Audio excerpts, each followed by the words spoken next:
जय Bhim India news में मैं पूनम काले आपका स्वागत करती हूँ। आइए नजर डालते हैं आज की कुछ खास खबरों पे। बीजेपी मनसे गठबंधन पर एनसीपी के प्रदेश अध्यक्ष जयंत पाटिल ने प्रतिक्रिया दी है कि जब भारतीय जनता पार्टी मनसे में शामिल होती है तो हिंदी और मराठी बोलने वालों का मुद्दा उठ सकता है। जयंत पाटिल इन दिनों विदर्भ के दौरे पर है। यात्रा का समापन मंगलवार को नागपुर में हुआ। इस दौरे के दौरान जयंत पाटिल विदर्भ के विभिन्न जिलों में गए। इस मौके पर जयंत पाटिल ने कहा कि एनसीपी सदस्य पंजीकरण अभियान चल रहा है और यह दौरा इस अभियान को गति देने के लिए है। एनसीपी के प्रदेश अध्यक्ष जयंत पाटिल ने नागपुर में पत्रकारों से बात करते वक्त प्रतिक्रिया दी।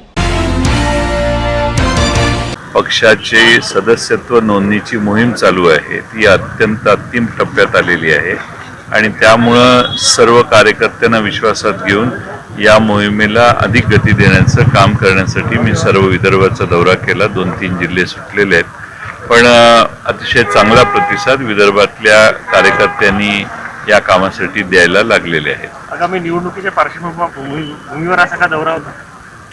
नाही, पक्ष संघटनेत निवडणुका होणार आहेत। त्या निवडणुकीच्या आधी पक्षाची सदस्यत्व मोहीम क्रियाशील कार्यकर्त्यांची संख्या वाढवण्यासाठी आमचा प्रयत्न आहे आणि त्याला चांगला प्रतिसाद मिळतोय। मनसे आणि भाजपची जवळीकता वाढताना दिसते। फडणवीस भेट झाली असंही कळतं। आज बावनकुळे पण राज ठाकरे यांना भेटून आले आणि राज ठाकरे पण पुढच्या महिन्यात विदर्भात येत आहेत। ठीक आहे, ते त्यांचा दोघांचा प्रश्न आहे, त्याच्यावर आम्ही काही भाष्य करण्याची काही आवश्यकता आहे असं मला वाटत नाही। आमच्या महानगरपालिका नागपूर या जिल्हा कार्यकारिणीची बैठक आहे, सर्व कार्यकर्त्यांची बैठक आहे। पक्षाच्या वाढीसाठी विचार विनिमय देखील आम्ही इथं करतो। धुले तालुका के मेहरगांव के उच्च जाति के लोगों ने गांव में एक बैठक की और निर्णय लिया कि बौद्ध समुदाय को किराने का सामान नहीं दिया जाना चाहिए, खेतों में सालदारों को नहीं लगाना चाहिए, साथ ही नाइयों को बौद्धों की दाढ़ी नहीं काटनी चाहिए और किराने का सामान देने वाले दुकानदार को गांव में बुलाकर चौक में बिठा जाएगा, यानी सामाजिक बहिष्कार कर दिया गया है। बौद्ध समुदाय के पुरुष और महिलाएं परेशान हैं और अत्यधिक आतंक और भय के माहौल में जी रहे हैं। उनका समाज के सभी सदस्यों से अनुरोध है कि उन्हें न्याय दिया जाए। तर आम्ही त्यांना समजविण्याचा प्रयत्न केला की सार्वजनिक सण आहे, आम्ही फक्त बैल फिरून निघून जाऊ, आमचा काही रोल राहणार नाही, आम्हाला फिरू द्या। एवढं बोलतानाच त्यांनी लोखंडी पाईपांनी कैकांनी मारहाण चालू केला। 4-5 पोरांवर 100-150 लोकांचा जमाव होता। पूर्ण जमाव जमून त्यांनी 4-5 लोकांवर मारहाण केली। तर आम्ही याची दखल घेतली, सोनगीर पोलीस स्टेशनला गेलो, तिथं फिर्याद दाखल केली। त्यानंतर ह्या लोकांनी विरोध केला का बुवा यांनी फिर्याद दाखल केली म्हणून यांनी आज दिनांक 28/8/2022 यांनी गावात सार्वजनिक मीटिंग घेतली आणि त्या मीटिंगमध्ये यांनी नियम लागू केले की अत्यावश्यक सेवा फक्त महार समाजाची बंद करायची व कोणी जर गावात दिसलं तर त्याला मारायचं अशा धमक्या देतात। पाणी बिनी सगळं काही बंद करायचं असं सांगतात। ते 26 तारखेची घटना अशी होती की बैल पोडा होता, ते इकडनं त्यांचा डीजे चालू होता, आम्ही इकडनं बैल घेऊन गेलो, ढोल ताशा घेऊन गेलो। तर ढोल ताशा घेऊन गेलो, मग ते पहिल्याच राऊंडला आडवे झाले।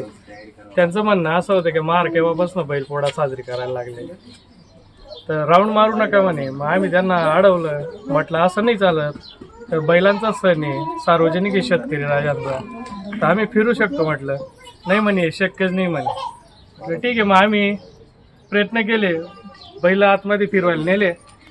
आतमध्ये नेतानाच त्यांनी डायरेक्ट खाट्या लाट्यांनी मार चालू करून दिला आमच्यावर। ते असं आहे, पोळ्याच्या दिवशी मुलं ते बैल फिरवायला गेले होते ना, तर त्यांनी विरोध केला, मार बिलचे बैल नको पाहिजे, ते त्यांनी बैल फिरू दिले नाही। तिथं मारुती जवळ काय जाता म्हणे फेरी मारता, ते फेरीने मारू दिली। मग म्हणे आम्हाला हे करू द्या, बैलांचा सण आहे। तर त्यांनी काही विरोध केला, तिथंच मुलांना मारहाण केली। आम्हाला काही माहीत नाही, ते सगळं झालं तेव्हा आम्हाला माहीत पडलं, मग आम्ही तिथं गेलो। मग ते झालं की त्या गोष्टीवर तर आमचं हे नाही, पण त्यांनी एवढं गावात हे केलेलं आहे तर आम्हाला सर्व बंद करून दिलं। गावात जायची एंट्री नाही, दुकानवर नाही, चक्कीवर नाही, कुठंच नाही, सगळ्या गोष्टींचं हे करून दिलं। छत्रपति शाहू महाराज स्मृति शताब्दी बरस और 31 अगस्त 1953 इस साल से भटकिया विमुक्त जमाती को स्वतंत्र दिन मिला। इस अवसर पर दलित मित्र वेंकप्पा भोसले लिखे शाहू महाराज और भटके विमुक्त इस पुस्तक का प्रकाशन श्रीमंत छत्रपति शाहू महाराज इनके अध्यक्षता में शिवाजी विद्यापीठ के कुलगुरु डॉक्टर DT शिर्के इनके हाथों किया गया।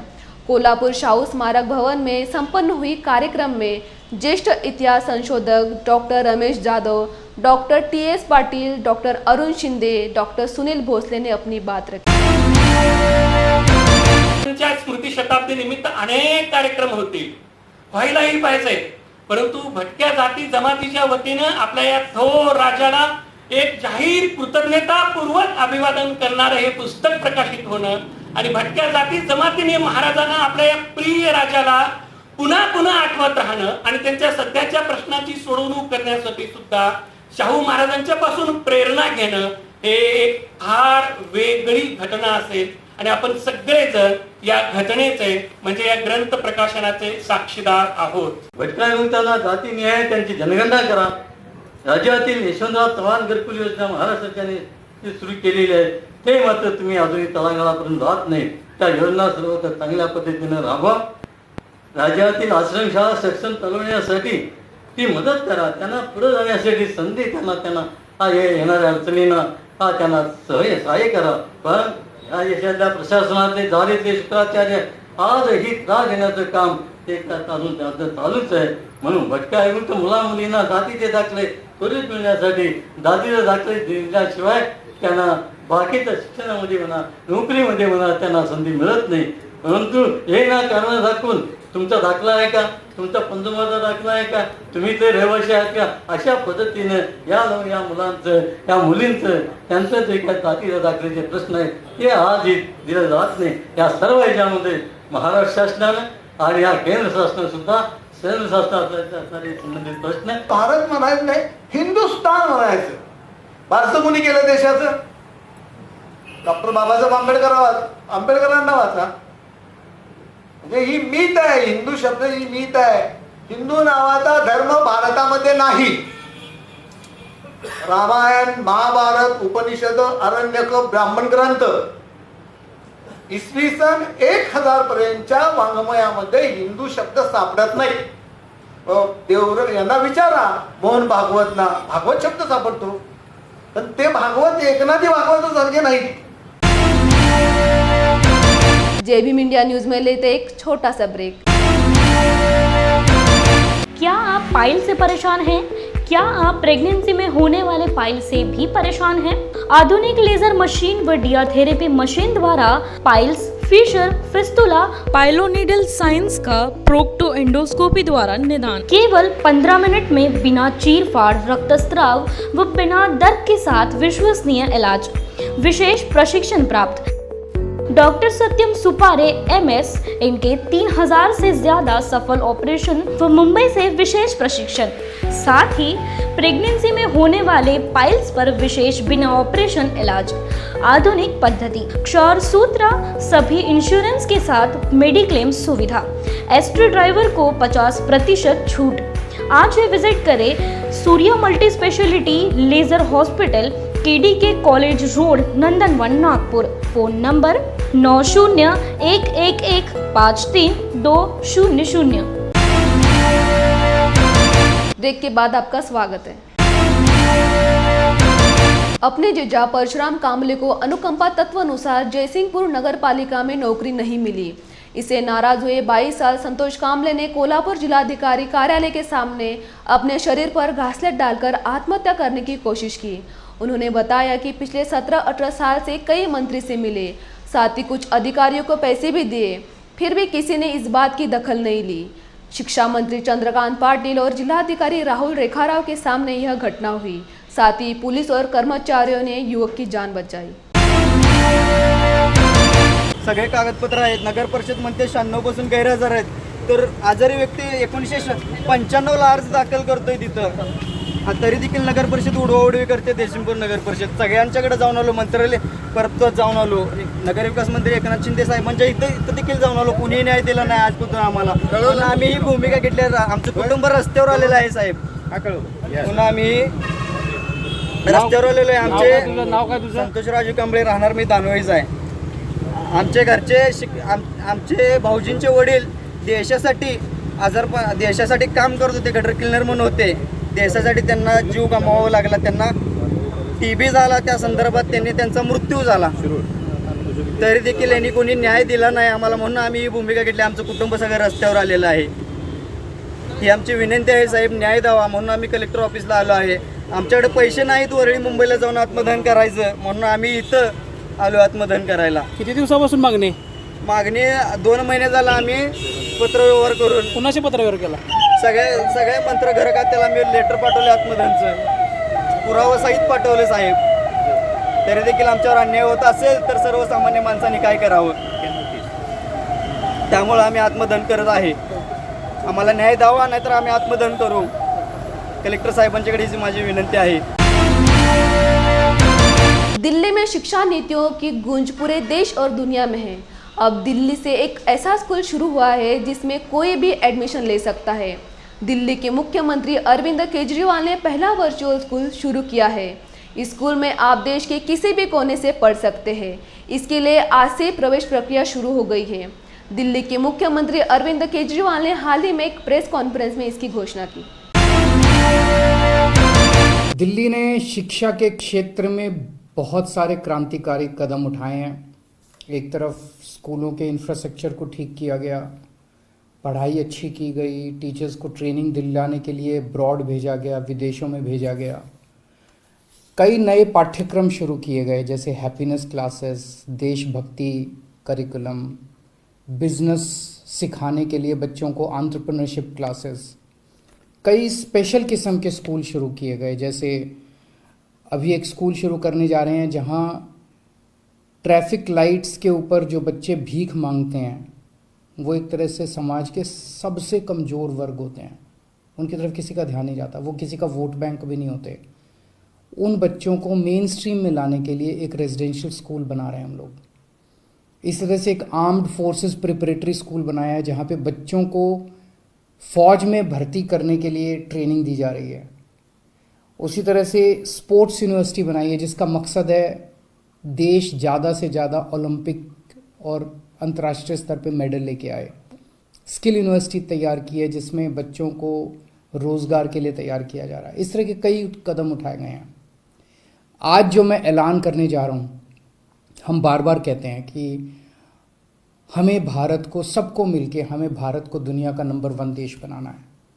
भारत दुनिया का नंबर 1 देश तब तक नहीं बन सकता जब तक इस देश के हर बच्चे को अच्छी से अच्छी शिक्षा नहीं मिलेगी।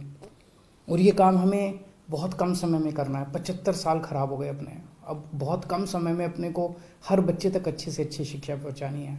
ये कैसे होगा? उस दिशा में आज जो मैं ऐलान करने जा रहा हूँ ये एक बहुत महत्वपूर्ण और बहुत ही क्रांतिकारी कदम है। शिक्षा के क्षेत्र में ये एक नई तरह की क्रांति पैदा करने वाला है। आज हम देश का पहला वर्चुअल स्कूल चालू करने जा रहे हैं। 1 साल पहले हमने ऐलान किया था कि हम देश का वर्चुअल स्कूल बनाएंगे। बहुत सारे ऐसे बच्चे हैं जो स्कूल नहीं जा पाते, गांव में स्कूल नहीं है या स्कूल बहुत दूर है, दूसरे गांव में स्कूल है, जा नहीं सकते, बीच में नदी पड़ती है। ऐसी बहुत सारी बेटियां हैं हमारे समाज के अंदर। जिस तरह से लड़कियों की एजुकेशन को लेके लड़कियों की एजुकेशन, कई सारे पेरेंट्स लड़कियों को पढ़ाते नहीं हैं क्योंकि वो बाहर नहीं भेजना चाहते। तो ऐसी बच्चियां जो घर में हैं वो घर बैठ के एजुकेशन कर सकती हैं।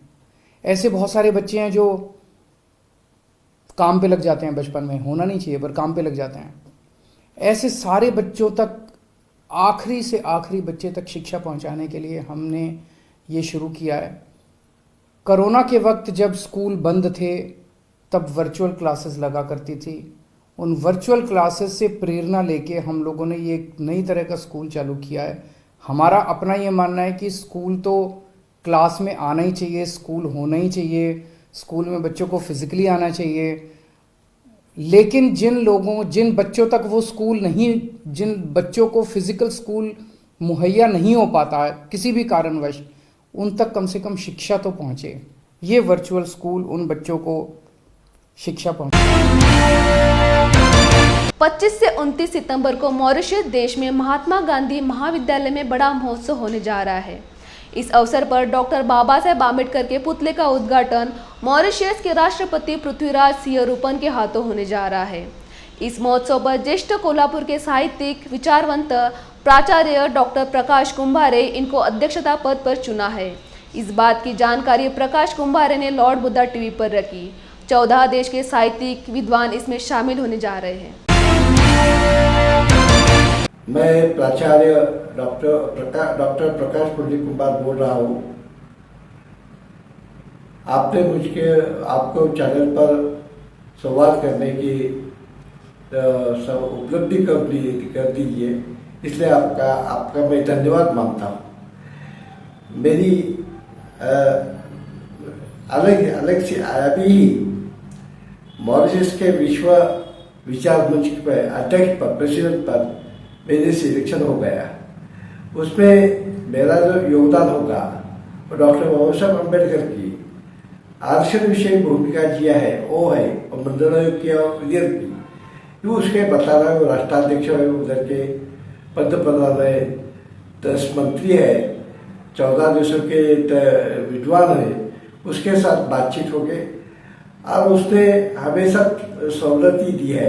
आप आइए, हमारे साथ संवाद कीजिए, हमारे देशों के साथ, नागरिकों के साथ। आपका जो विचार है वो फुले शाह अम्बेडकर का, वो विचार हमें समझा दो, हमें इसे दे देगा। वो उसके बाद में वो 29 तारीख को जो समारोह पर कार्यक्रम है, इसमें उसको बताएंगे कोल्हापुर कुंडल, इसमें आपके कोई संस्था पर विजिट करने के में आप धन्यवादी होगा और आपका मैं अत्यंत ऋणी हो। आपने ये मेरी उपलब्धि दी है। ये उपलब्धि के लिए जो आपके मंत्रीगण है, जो युगांडा के राष्ट्राध्यक्ष है, वो सभी लोग हैं और वो ये आपके संचालक रोहिदास जाधव और दिलीप ठाणेकर मॉरिशस के सचिव, उसके भाग्य धन्यवाद देता हूँ। आज के लिए बस इतना ही। देखते रहिए जय भीम इंडिया न्यूज।